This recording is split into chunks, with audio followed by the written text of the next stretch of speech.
jingle bell rock. Jingle bell ringing and jingle, whatever. So here's a little scenario here.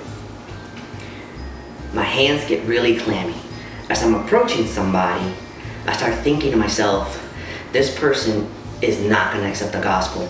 They're gonna reject it. They're gonna make me look like a fool in front of so many people, and then, oh my word, I don't know what to do now.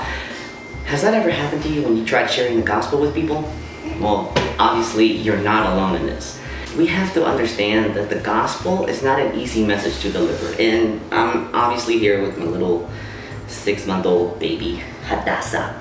I wanted to go ahead and give you 3 tips on how to prepare before you go out witnessing to people. People really want to feel warm and fuzzy.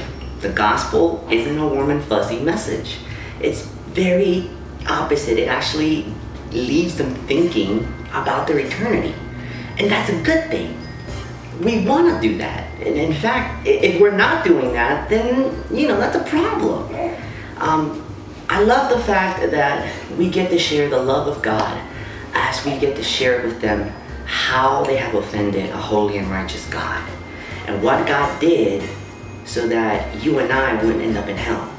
And ultimately the message is Jesus saves.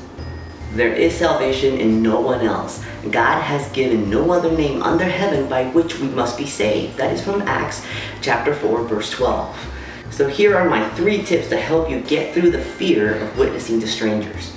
The first tip is to memorize scripture that is going to help you endure the fear of man and actually move forward with the fear of God. One of them is, the righteous shall be bold as a lion. The other one is, greater is he in me than he is in the world. And the third one could also be, I'm actually going to try to remember, fear not, for I am with you. Sorry, that was such a given, fear not, for I am with you, and I had to look at my phone. The second tip is to pick your targeted demographic.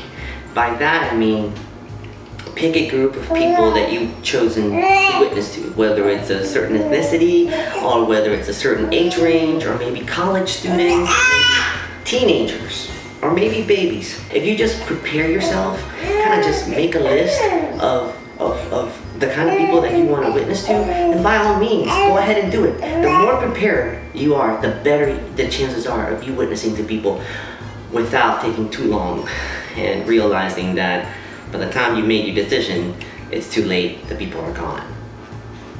And lastly, do me a favor. Invest in some of these. These gospel tracts are my best friends when it comes to witnessing, because I just hand them out to them. I tell them, here, have $1 million. And they look at it and start laughing at it. With humor, it's like you kind of begin to develop a friendly relationship with people.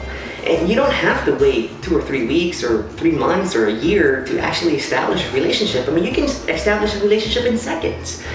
And this gospel tract is one of the best ways to do it. And if you don't really have the opportunity or the time, or they just reject the gospel in its entirety before you even open your mouth to see a word, guess what? At least you'll leave them with a tract for them to read in the back. Well, thank you so much for watching this video, and I really look forward to making more, and hopefully you are kind of learning a few things here and there. So that's it. Have a happy early Christmas. I'm sure I'll see you beforehand, but anyway, bye-bye. Hadassah. Bye. Bye la cámara. Bye. Bye. Bye. Kids.